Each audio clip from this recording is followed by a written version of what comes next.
Before we dive into the webinar, I'd like to give you a brief background on Propelics. Propelics creates mobile strategies and world-class apps for the enterprise.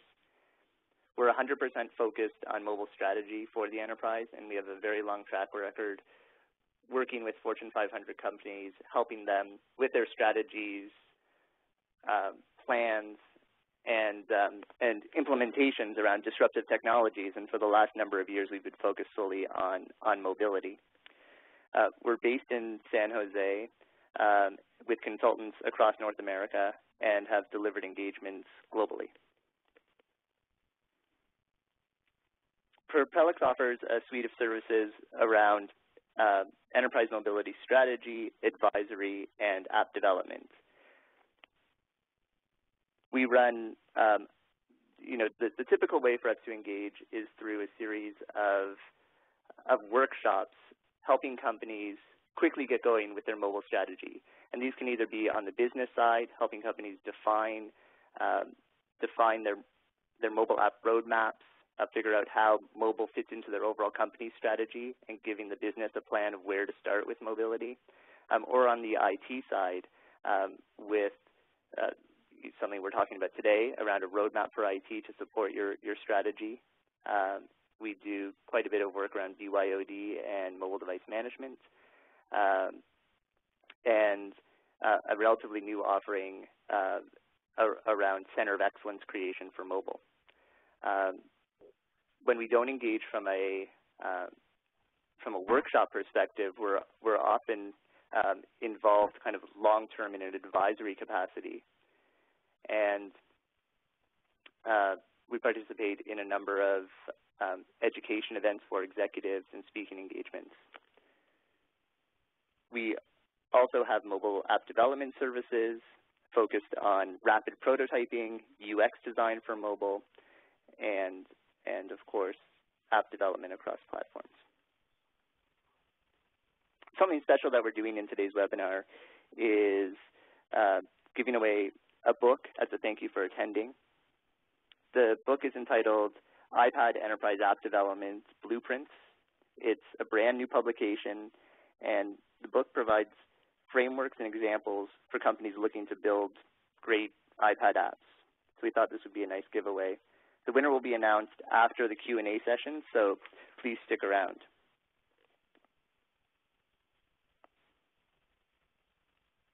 So I'd like to get going and introduce our speaker today. His name is Shahab Choudhry. Shahab is a partner at Propelics. He's a visionary thought leader who's been at the forefront of trying to make sense of the various technology shifts in the past 2 decades. He's advised several startups, early-stage companies, and Fortune 500 companies in making the most of these technology shifts. He continues to be a trusted advisor to some of the leading brands around the world. Shahab is a frequent speaker at conferences related to mobile. I'm going to pass it over to Shahab now, but I wanted to remind everyone to stay tuned after Shahab's talk for some exciting Q&A and a special offer for webinar participants, and of course the book giveaway. Shahab, over to you. Thank you very much, Alan, for the introduction and for setting up the background of this webcast. I'd like to start with maybe introducing the agenda, giving you a little bit of background on what we're going to be talking about today. I wanted to share a little bit of what we're seeing by way of trends and challenges in the industry as it pertains to the use of mobile in the enterprise. Maybe switch gears and talk a little bit about what are the components that go into an IT strategy as you start thinking about mobile. And then from our experience of having gone through this with several companies who've been faced with similar challenges, we think there are some key considerations that go into developing a good strategy around mobile. And so would like to share some of those key findings with you, as well as some of the frameworks that we use in conducting these types of IT strategy engagements with our clients. I do have some examples which we can use as a backdrop to share some stories from down in the trenches, if you will, and then we'll leave some time for us to be able to talk about any questions that you might have. I know we've been receiving some as we go, as well as prior to the webcast, as well as hopefully there'll be questions that you guys can send along to the moderator as well. I do want to remind you that if we haven't been able to cover your topic that is of interest to you today, there is a way you can reach out, and would love to engage with you and perhaps maybe answer those questions as follow-on from here. So just by way of what we've been seeing as to how mobile has evolved in the enterprise, and of course our focus primarily has been the enterprise space and how mobile has impacted it. One of the things that we have been seeing is that the early excitement around mobile in the enterprise was primarily around the devices themselves and what this new form factor meant for a lot of the enterprise customers. And while it was exciting to watch what was happening in the consumer space and to see how that was flowing over into the enterprise space, there wasn't a whole lot of use cases that people saw as being useful. And the initial excitement was really around, wow, I got this device now, and all I can do is check my email, perhaps get my calendar appointments, and maybe look at some document repositories. And so there's a little bit of a value gap in what was perceived to be the value that these devices were going to provide versus what they were able to deliver in the early stages. We termed as a device excitement phase. We think that was a valid place to start. And from there, folks, I think, started realizing that there was a lot more to do on these mobile devices and be able to access corporate data, and perhaps maybe there's some extended use cases beyond email and calendar. So there was quite a bit of innovation associated with this stage.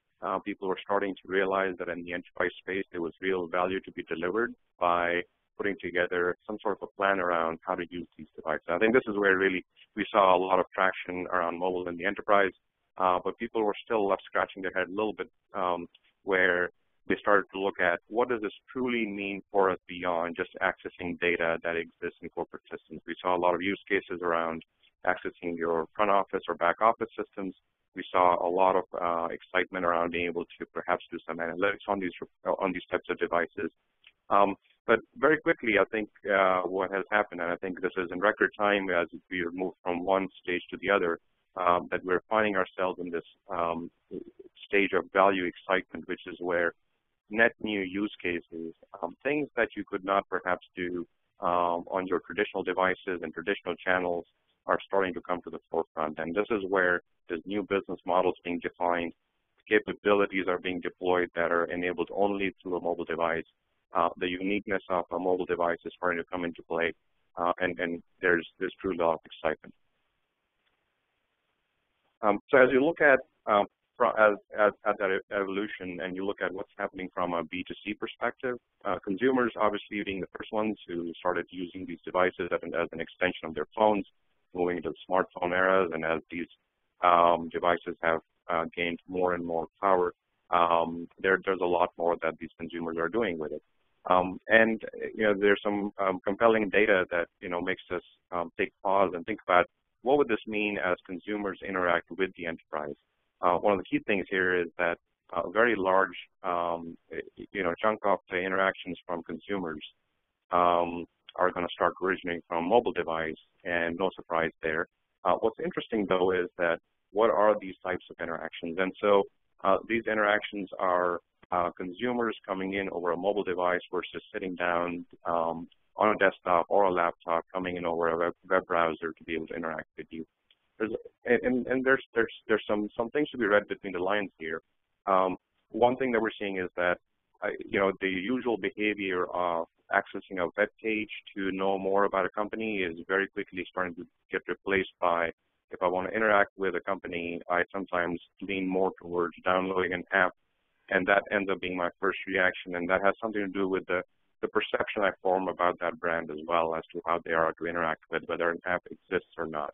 And the second question then is, if I'm going to be interacting with them more than once, perhaps it's better for me to download the app versus go to their web page. Another thing that's interesting to note there in that consumer channel is that these applications are also a tool for the enterprise because they can be more engaging, they can be more directive in terms of defining the pattern of folks who are and how they behave interacting with you. So keeping that in mind, folks have started to look for ways where they can increase the stickiness, they can bring people back and to engage with them. And that's a huge opportunity for enterprise to be able to leverage this new channel and this new platform to have deeper, more engaged conversations with their consumers and customers. And interestingly enough, on the consumer side of it, folks tend to spend more time when they're in an app versus when they're on a web page. So the important considerations to keep in mind as you look at what's been happening from a mobile perspective. As you move along and think about what does mobile mean from an enterprise usage perspective, employees, no surprise, brought the same devices that they were using as personal devices into the enterprise. In some cases, they were supported by IT organizations that were ahead of their time a little bit and knew how they could incorporate these devices and allow access to corporate data. In other cases, they embraced them in a lukewarm fashion, supported some use cases, and in some cases, the initial reaction from IT was, we really don't want to support these types of devices when they come in to access corporate data. Irrespective of which bucket you fall into and whether it was enterprise permitted use or otherwise, these devices are interacting with corporate data, however little that might be. A lot of organizations that we deal with sometimes are surprised when we help them run some audits on the types of devices that are accessing their information. In some cases, they're able to not even identify all of the different types of devices that are coming in. So food for thought, it is important, obviously from that perspective, to pay attention to this sort of behavior and understand which bucket you fall into in terms of being able to support these devices going forward. When it comes to talking about, obviously this has generated a lot of app development activity. Some of it is really what we call the Wild West of app development. People who are jumping on the mobile bandwagon and starting to realize that there's quite a bit to be gained here, both for the user as well as for the enterprise. Their first response in most cases is, let's go build an app. And that quickly translates into, now let's build more apps now that we've done the first one. And sometimes that creates, a lot of pressure for the organization that has to support that.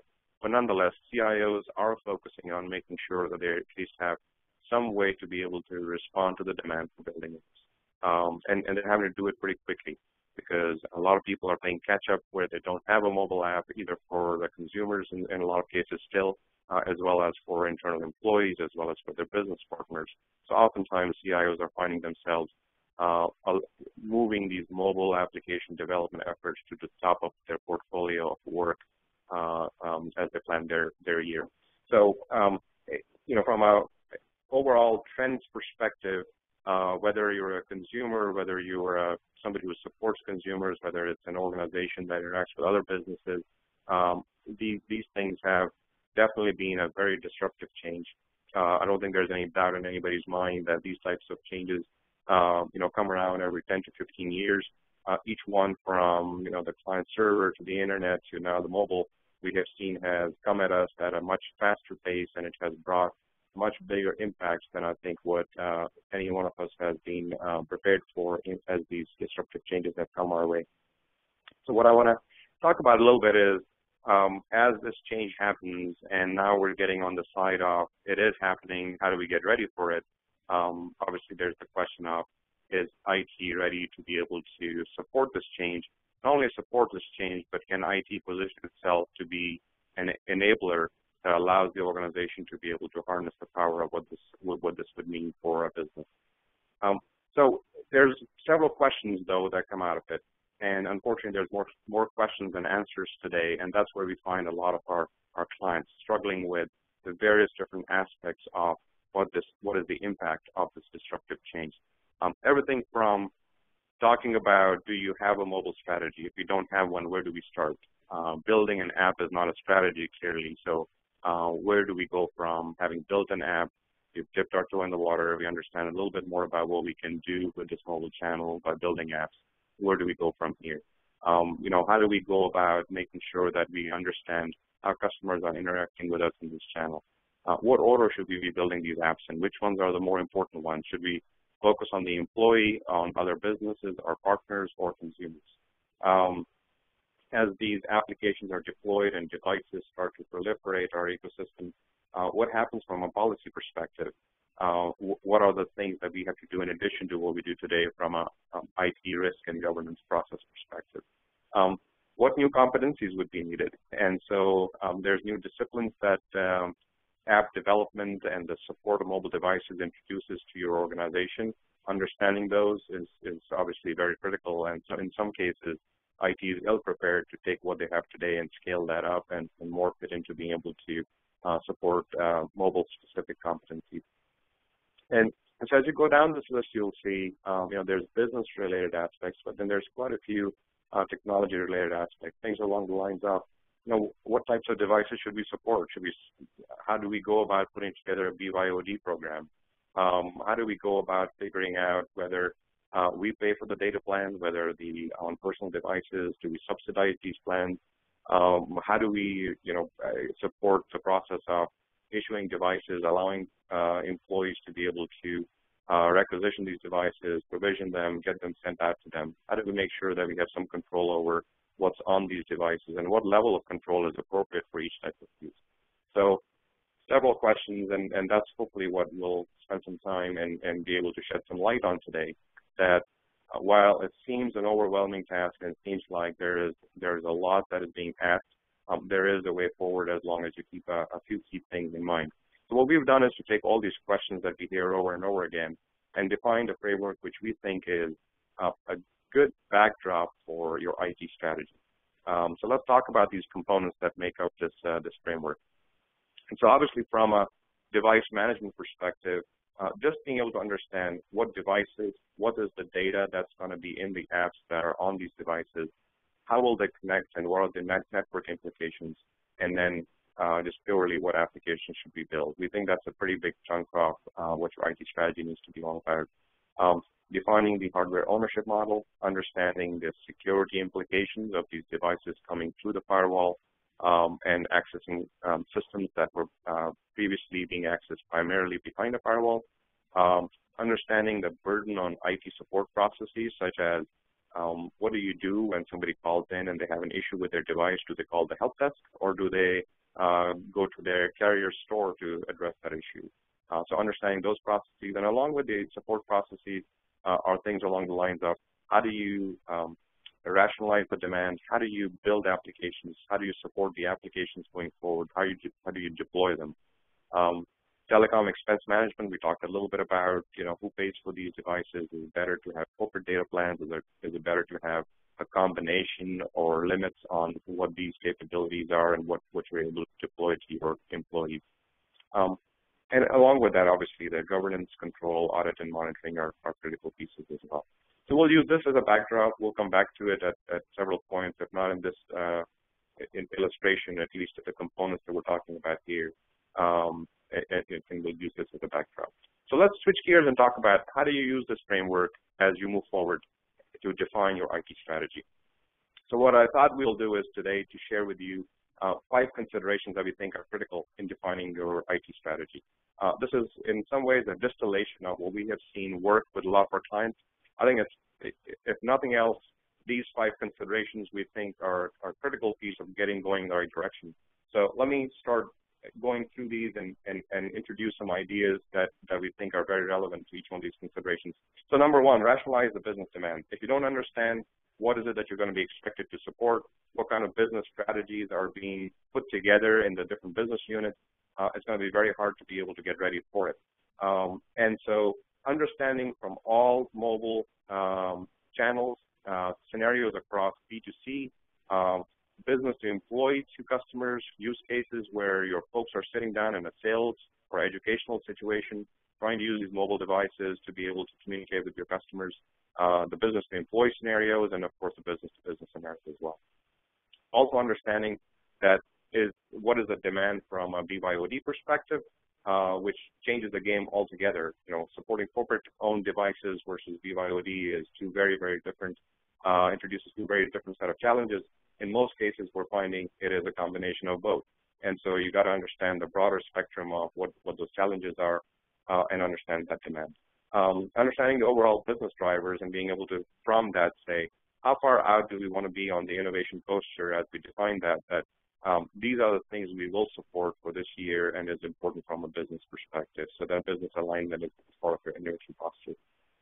And then that really is what you're going to respond to from understanding the impact of all of these aspects from a people, process, and technology perspective, and that makes up your response to it. But understanding this, obviously, is one of the critical considerations and one of the first ones that we talked about.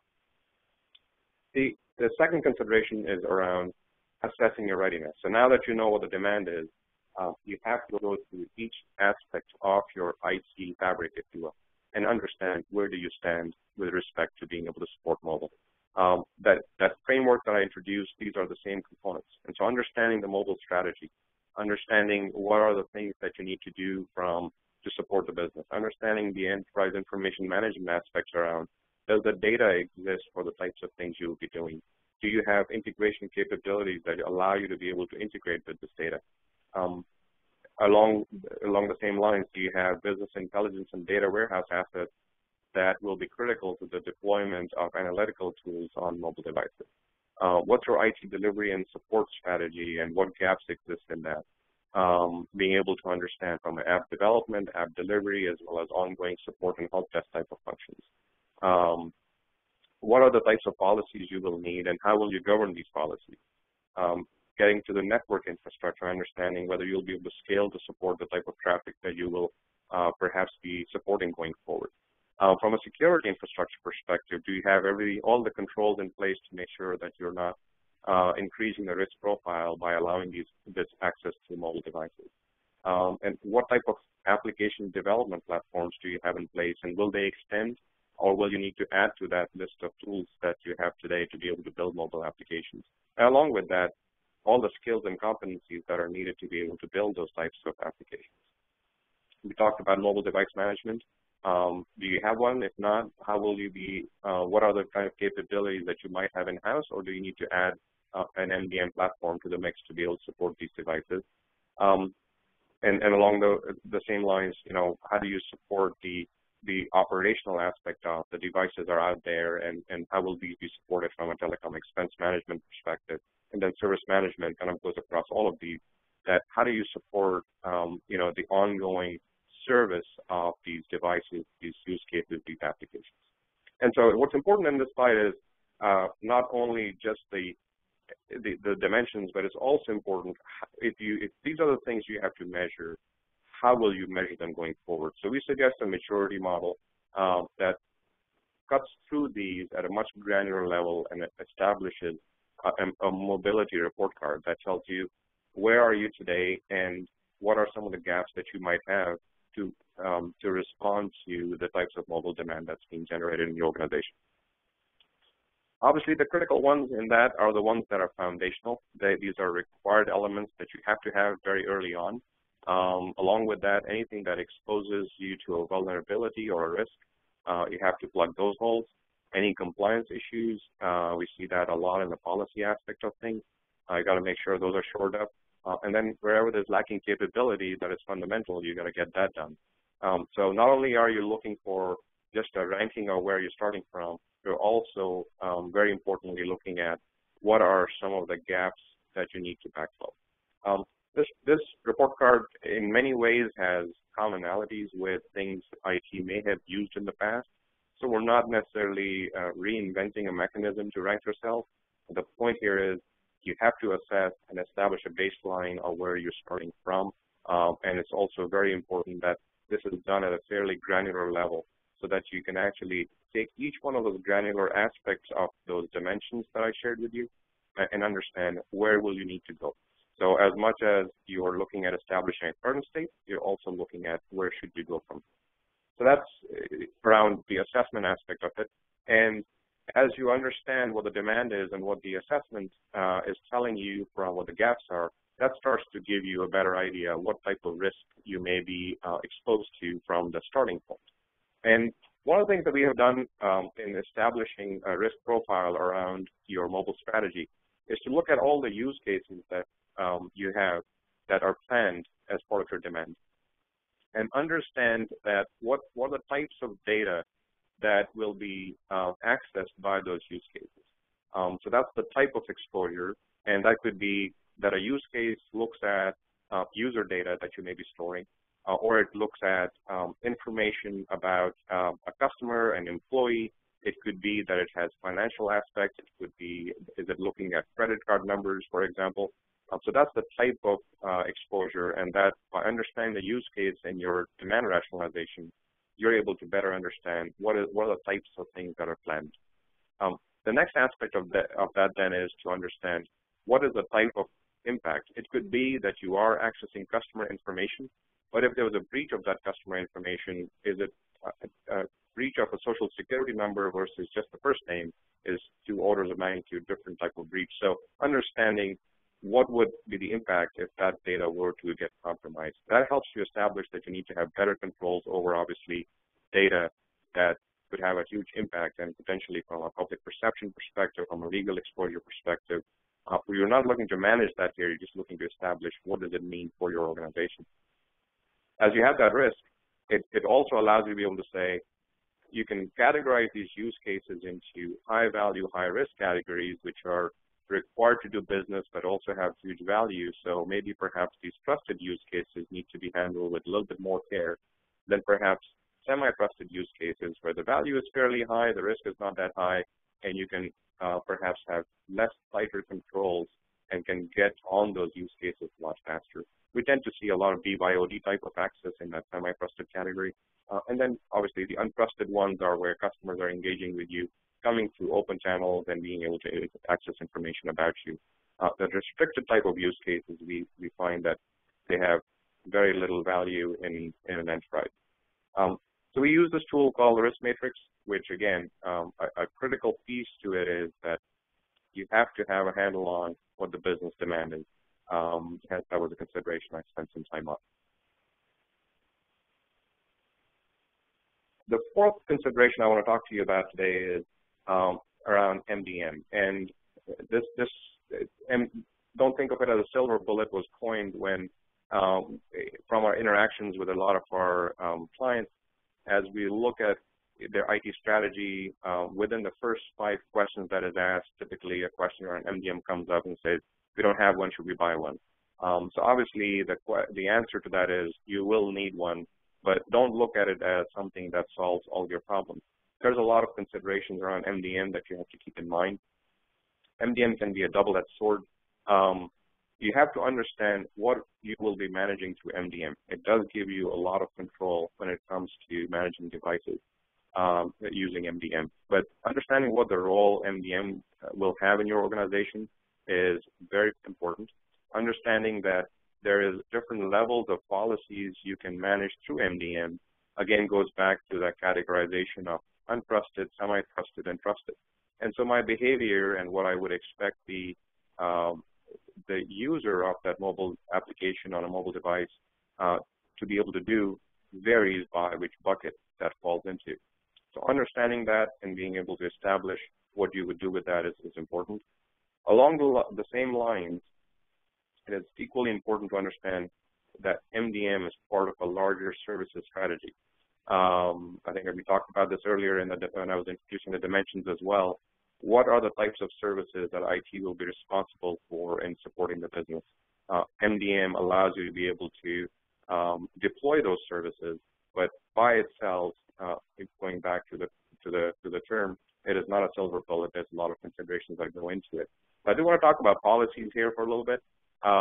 You notice that we have these 3 buckets that we talk about. In each one of those, it is very important to define policies at a very granular level. It is very important to be able to understand what are your security policies, your network access policies, your acceptable use policies, your e-discovery policies. And there's a long list that most IT organizations have today. Those have to be extended, but those have to be extended beyond just the policy document. They have to be made more granular, because within these types of use cases, there's a lot more specificity that needs to be added to it as well. Moving on to our last consideration is the idea of defining an action plan that measures impact in weeks, not months. Everything that we have talked about here is something that has to be, unfortunately, responded to very, very quickly. In many ways, that I think is a blessing. So let's talk about how do you go about accomplishing something that gets you an actionable roadmap. So the same dimensions that we have used and talked about in the past in terms of the things that you measure and the things that you have a maturity index on are the same things that you have to respond to. So this IT strategy roadmap is something that is a plan to be able to help you accomplish what you discovered as gaps in your mobility matrix.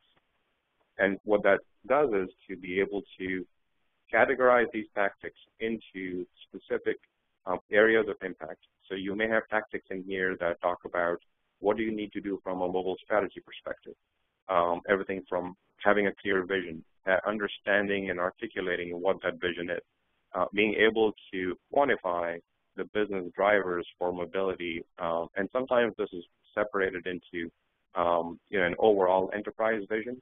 And then how does that translate to the various different aspects of your business, depending on how your business is organized in divisions, lines of business? Does it vary, or are there some business drivers that are the same across the board? As you go down this list, you'll see that there's tactics on security and policy governance and network and infrastructure. So this ends up being the action plan for the various different stakeholders that will be involved in defining and, more importantly, implementing your IT strategy on a tactical basis going forward. So it's very important that they're bought into it, that they have input in defining what those tactics are. Let me also talk a little bit about how this roadmap is developed. So as you define the tactics for each area, they have to be very actionable. This is not, you're not putting together a 6-year plan. You really don't even have visibility out that far. This is something that is more of a put together tactical response to getting ready to start with. Not to say that it's all tactical, but the initial things in most cases we find are things that can be done very, very quickly with some visibility towards what's your overall strategy in each one of these different areas. These tactics are prioritized based on the value to the business. They're prioritized based on the readiness of the organization to be able to adopt that tactic and move forward with it. And it's also looked at from a cost perspective.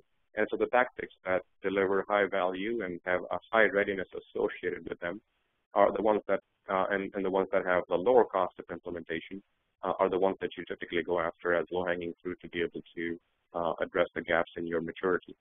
In a lot of cases, unfortunately, a lot of these foundational things are expensive to do as well. But if nothing else, you know that that's a dependency and has to be done as a foundational or risk element from the get-go. We organize these tactics. You see some color coding in here into required elements that you have to do right away, aspects that are needed but perhaps are not critical from the get-go, and then some midterm, long-term, and some future aspects that can be delayed to later.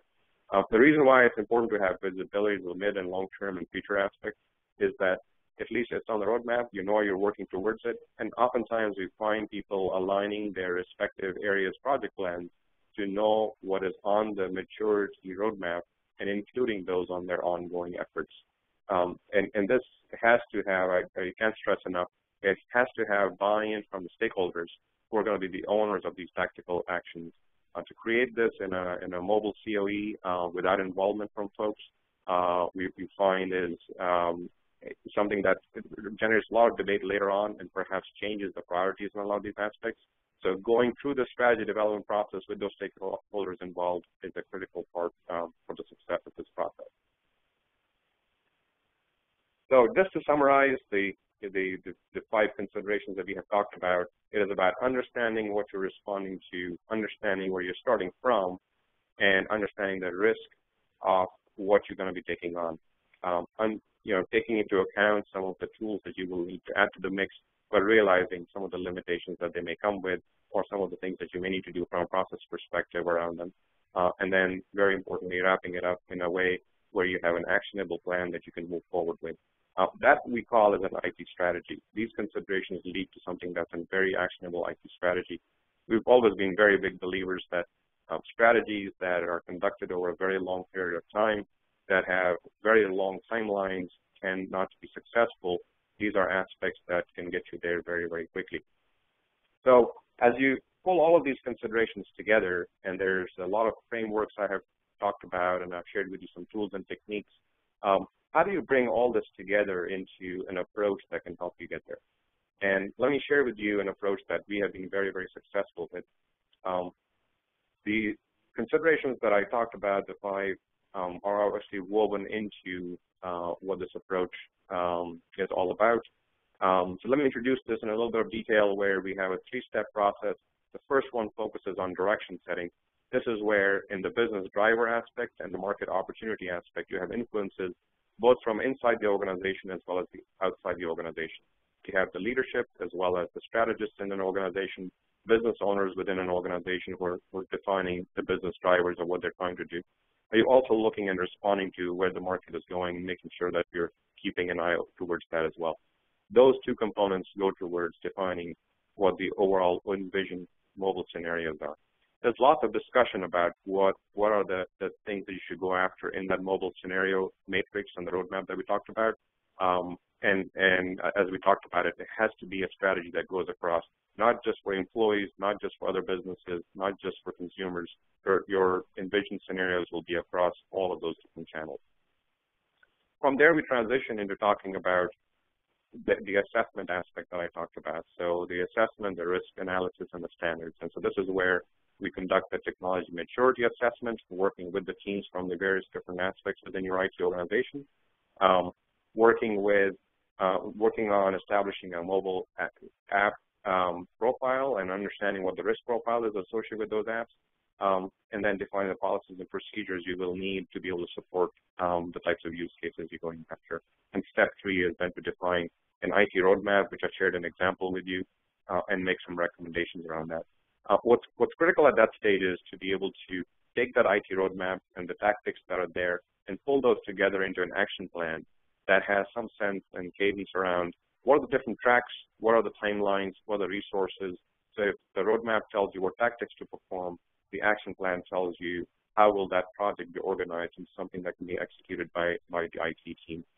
A lot of times, as we're working with organizations, by that time, they're starting to formulate the mobile center of excellence sort of a structure, whether it's even just an interim or a ramp-up structure that will help you get there. But somebody starts to own that plan is the idea. In other organizations that we have worked with, a PMO type of structure takes that over. And so somebody has to own that plan with participation from the rest of the stakeholders as well. So I'd like to share with you a very similar engagement where an exercise like this was conducted. Family Dollar is the example that I pulled out, but you'll see some other clients mentioned down at the bottom. A lot of what I'm going to share with you about the Family Dollar situation is something that we find to be very common across some of the other examples that are on here as well. And, we'd be happy to share the specifics, as we go through as to what are the things that we're finding. So Family Dollar is responding to realizing that there's mobile demand being created within the businesses. And while there was anecdotal information about what that mobile demand was, it was unclear whether it was rationalized, whether the business knew and could articulate what that demand was. But one thing that they did was that they were very smart about was that they wanted to get ahead of that demand coming to them, and they wanted to make sure that their IT preparedness was at a level that when that demand came in, they were able to very quickly respond to it. And some of the things that we found in going through that rationalization process was that not only was there demand, but there were 90-plus use cases that were being talked about. And as we rationalized those use cases, some of them were high value, some of them were just cool ideas that really didn't do much for the organization. And what was also interesting was that there were multiple groups that were trying to target the same type of use cases. And so that was eye-opening for them as well, that they really hadn't gone through a rationalization exercise. So as beneficial as it was for IT to understand what that looked like, it was very beneficial for the business teams to be able to, go across business units and be able to understand what were the type of uses they were envisioning. And so as we looked at the roadmap, we went through a readiness assessment, and based on some gaps, we came up with a roadmap. And the roadmap really was across people, process, technology. It had all aspects of how will the IT organization change and what additions will need to be made.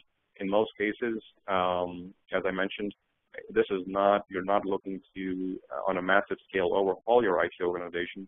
You're just looking for pockets of skill sets and competencies that are missing and be able to make sure that you're able to either add those on to existing roles, and in some cases, you do have some competencies to add. From a process perspective, overall support mechanisms, how do you monitor these devices? What will be the magnitude and the additional effort associated with that? How do you go through the application development and deployment process? For Family Dollar, that was a big realization that there were competencies that would challenge the current SDLC process. It wasn't just a matter of adding more tool sets to the mix.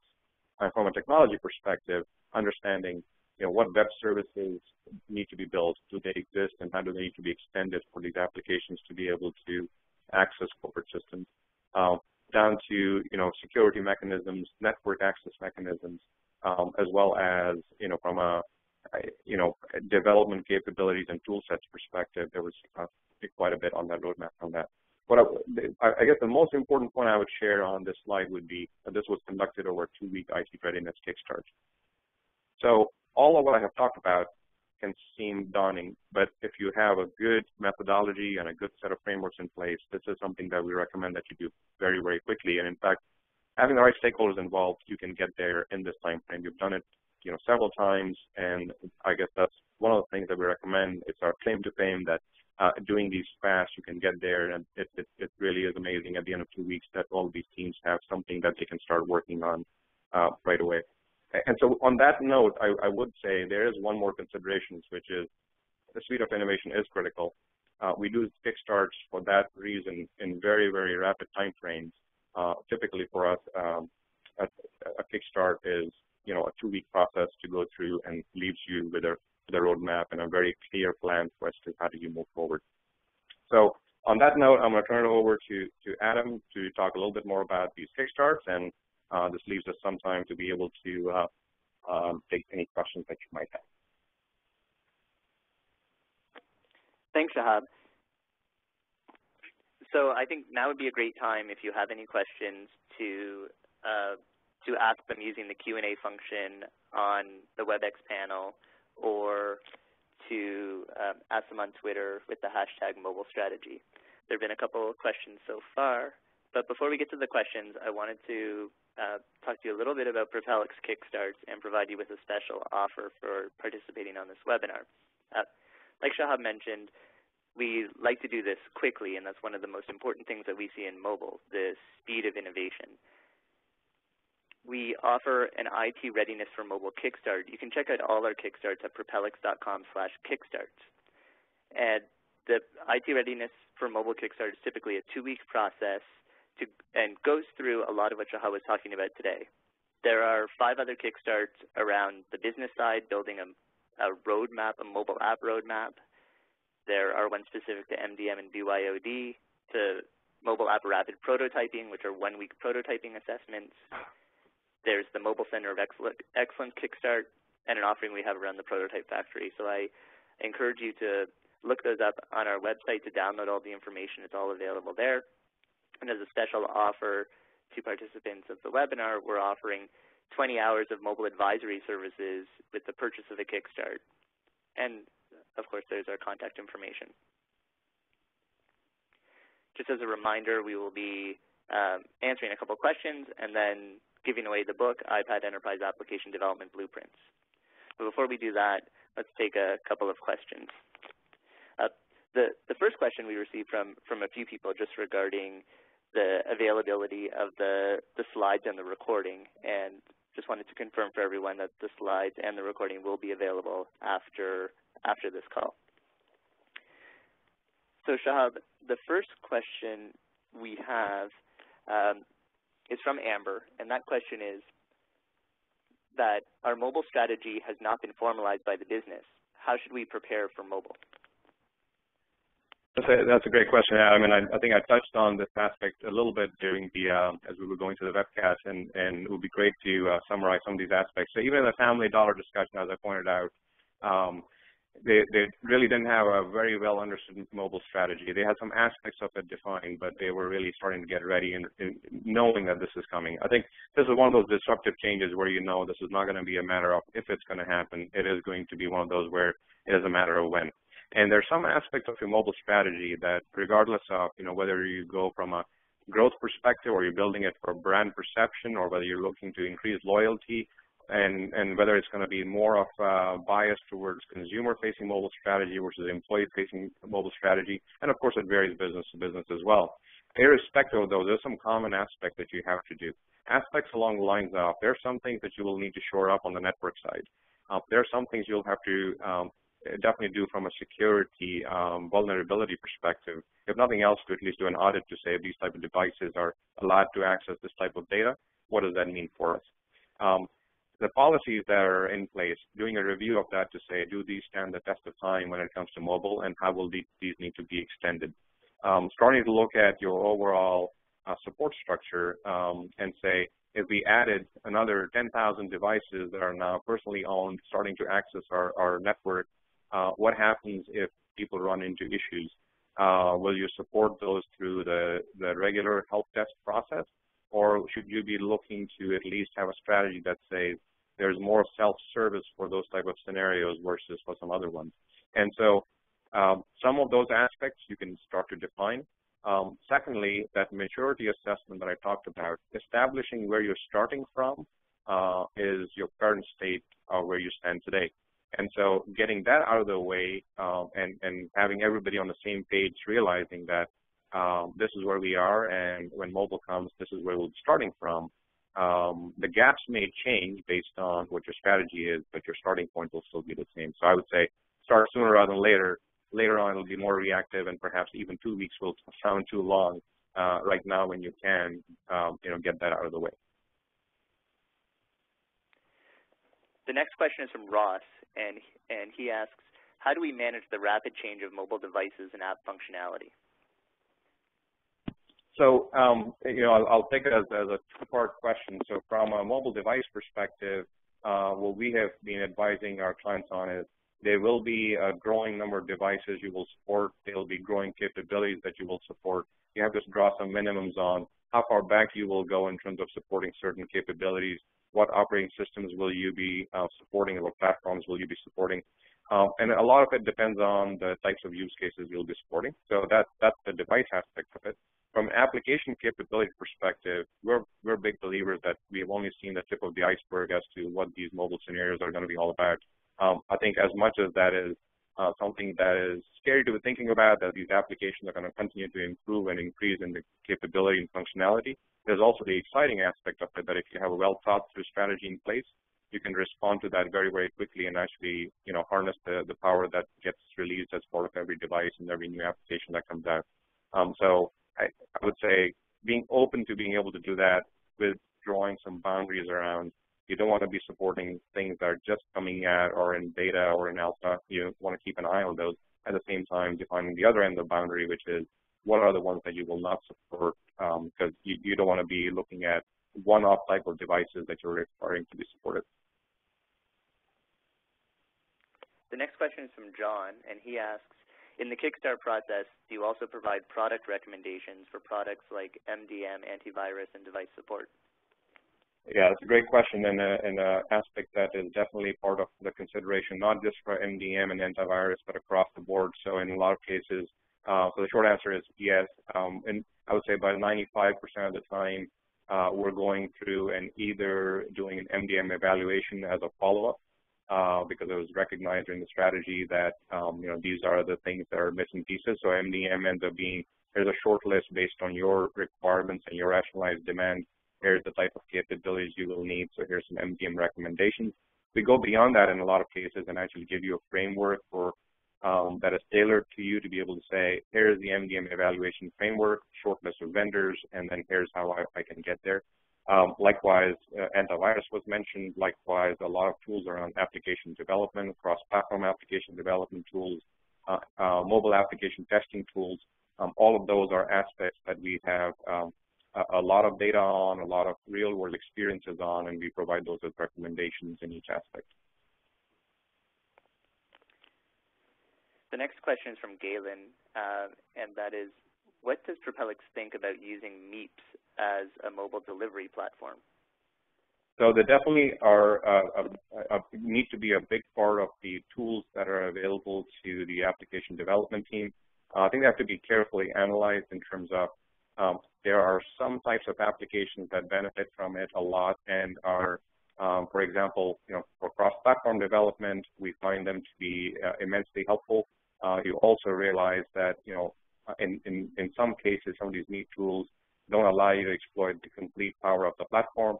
And so use them with care, but the short answer, the bottom line answer is absolutely they have to be part of the consideration, and you have to go out and make sure that you get one that offers the right combination of features as well as it's not cost prohibitive. Great. The next question is from John, and he asks, does your risk assessment in the Kickstart also evaluate back-end access to assets such as SharePoint, SAP, and other enterprise systems? Absolutely. So if it's from a mobile device, John, I think it's very important to understand what those scenarios are. We come across this a lot where we would be doing a risk assessment and we find out there's people accessing an open aspect of your network, just coming in and accessing email. They may leave and you don't even know that they were accessing the system, or you may know but you don't have the resource constraint to be able to do anything about it.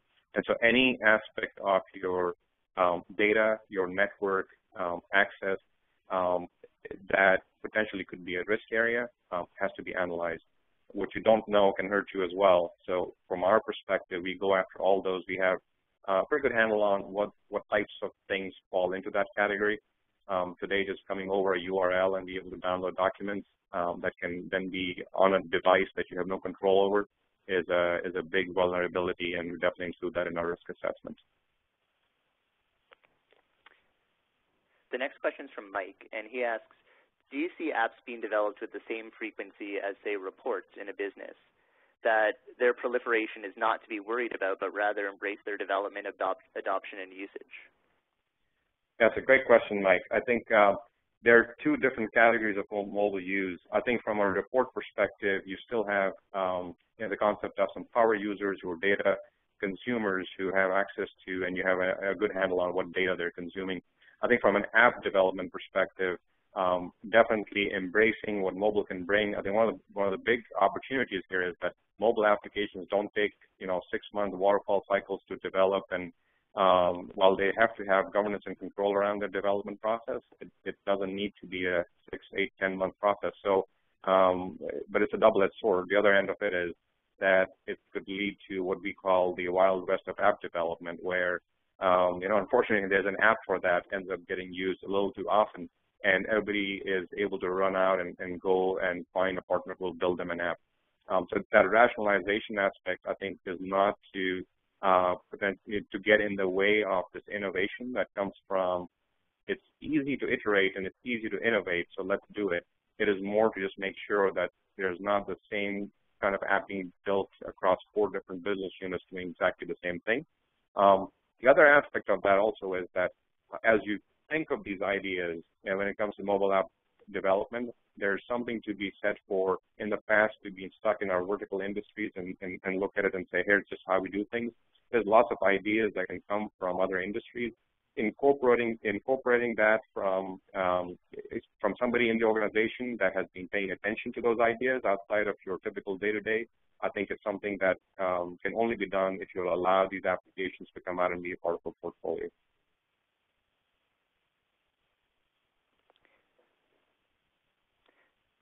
Okay, next question. We have time for a couple more questions, so get them in, and then we'll do the book drawing, and we'll wrap up in time to get you out of here at 2 o'clock. Could you comment on strategies for separation of consumer and corporate information? I think it goes back to the risk matrix that we talked about. Information is that the corporation owns has to be understood in terms of what impact it has, and likewise, personal information that resides on a device has to be understood as to how the company will draw separation between the two. I think when it comes to company information, there is core critical data that has to be handled with a lot more care. There is data that may reside in reports and data cubes in different universes that perhaps people have access to. As long as you have some basic level of governance around that, I think you're okay. And there's data that if anybody accesses, you're okay with it, and you just need to be able to reclaim that data if you want, but you don't need to have any more controls around that. And so going back to the trusted, semi-trusted, and untrusted, I think that applies to the data as well. And that really helps you define what your risk profile is, different level of control around different levels of corporate data.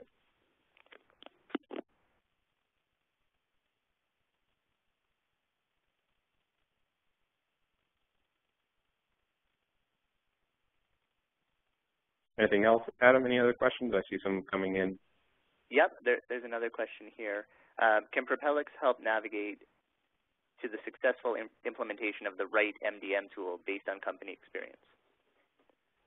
Yeah, absolutely. So from a follow-on, from a kickstart, some of the services that we offer more on the implementation aspect of it, and the typical scenario there is an MDM is recommended. We help with the MDM evaluation. We don't resell any of these solutions, so we can truly be objective about helping you pick one. If you have one in place, we can help you assess whether it's going to work for what you're looking to do.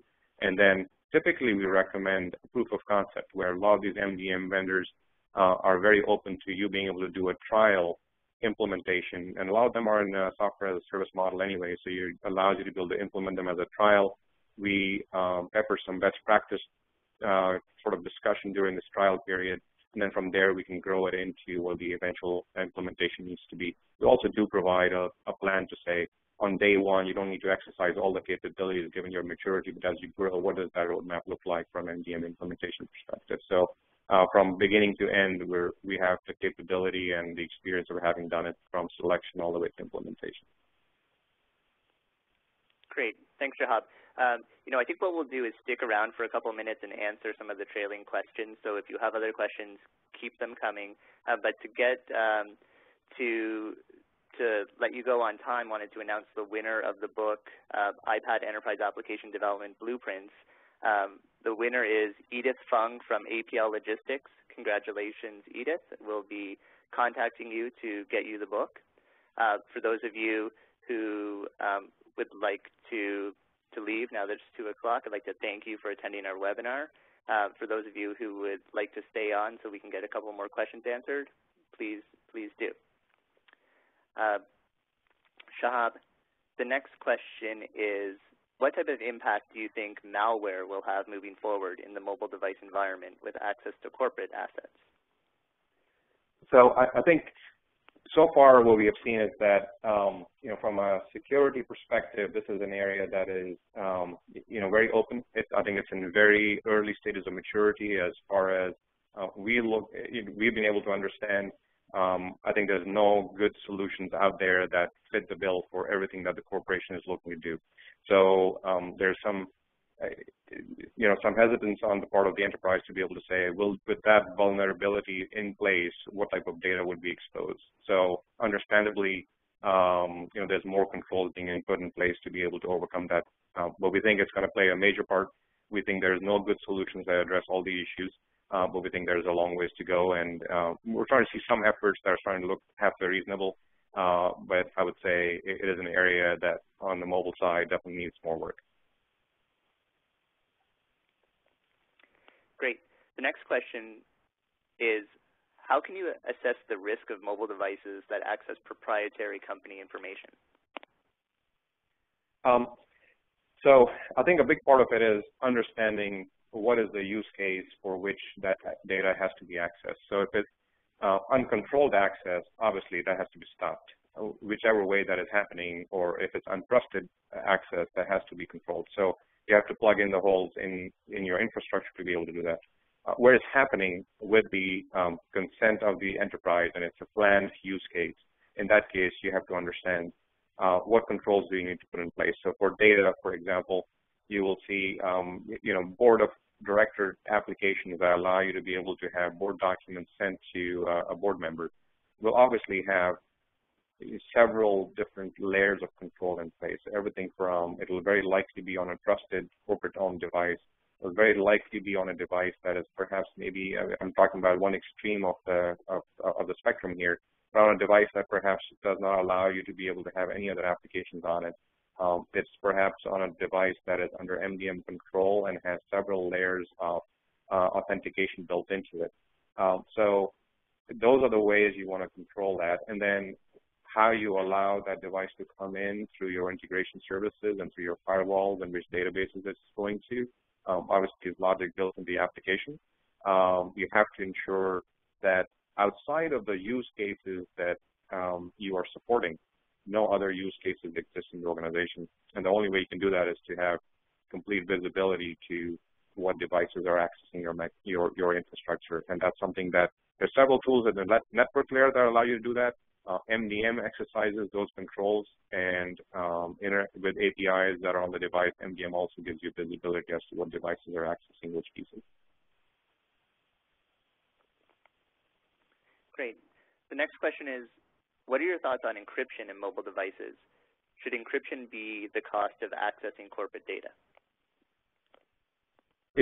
I would say it's not something that is a cost. It is something that has to be part of a plan for any mobile application deployment. So there's capabilities on these devices that make sure that you have encryption available to you all the way from when you access an application to while that information is traveling all the way back to where it's stored. It's one of those disciplines that I don't think is an optional discipline. Again, it has to be in line with what type of data you're pushing back and forth. And so I would say not an optional item, it's more of a required item. Okay, the next question is, how do you define the ROI of BYOD programs?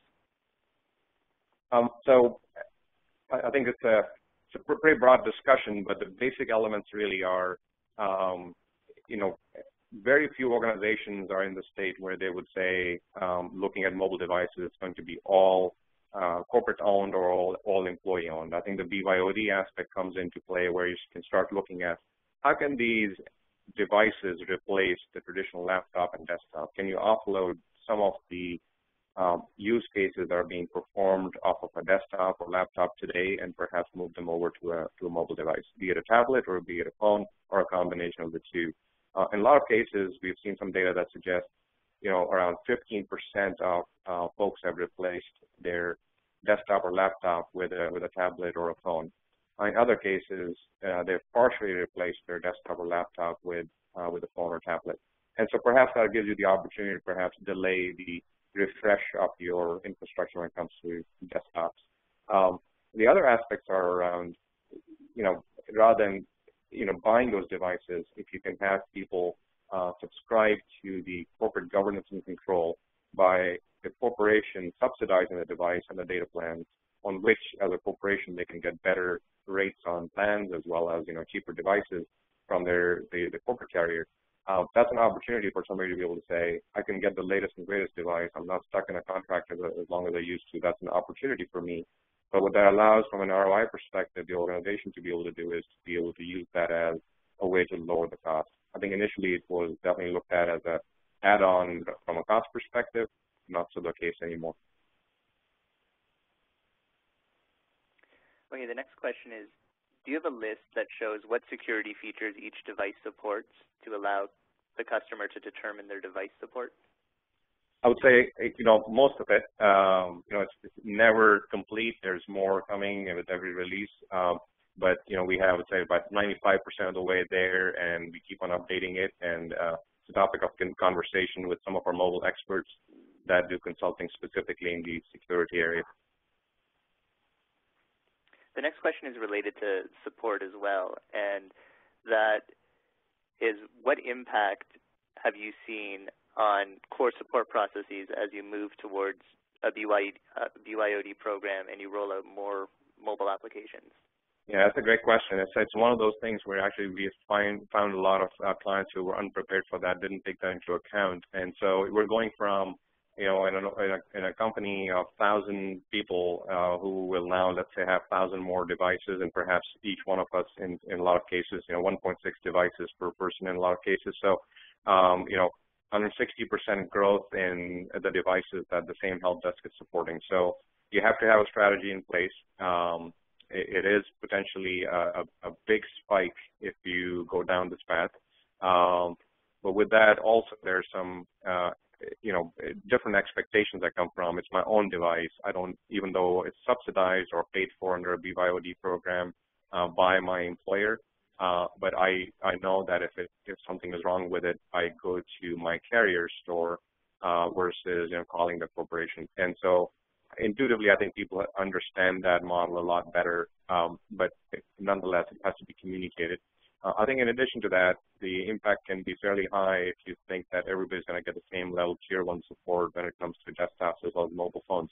So some aspects are things, along the lines of enrolling a device in the MDM, putting the profile on there, password resets, things along those lines are things that people are looking at. Self-service or help desk-like type of models, so definitely account for that. The impact can be fairly high. Okay, I think we'll take one last question here. So it is mobility seems to be multiplying the number of networks, applications, and endpoints which data is accessed. What are the 3 top considerations people should be looking at who are considering this? So from a network perspective, scale is obviously a big part. So I'll talk about it from an enterprise perspective. If you have distributed locations and people are accessing a corporate network through, let's say, a Wi-Fi guest network across multiple locations, now you have, perhaps a lot more devices accessing that same network. Will it scale? Will it still be able to provide the speed that you're used to when you access that? I would say understanding the scale is definitely a consideration. One other one I would definitely focus on would be that this is a different type of access. And so what does that mean in terms of capabilities and technologies you have in place? Are they current with respect to what you need to be able to accomplish on the network side from a monitoring perspective? In some cases, we find that to be lacking. I would say those would be, if not 3, probably the top 2 considerations. Okay, great. Well, thanks, Shahab, for sticking around and answering some of these questions. And thank everyone on the call for sticking around. Just like to remind you to go to Propelics.com. There's a lot of great information up there. You can subscribe to our blog, and you can get our perspective delivered to your email box. And definitely take a look at our Kickstarts, including the IT Readiness for Mobile Kickstart. That will wrap up our call for the day. Thanks, everyone.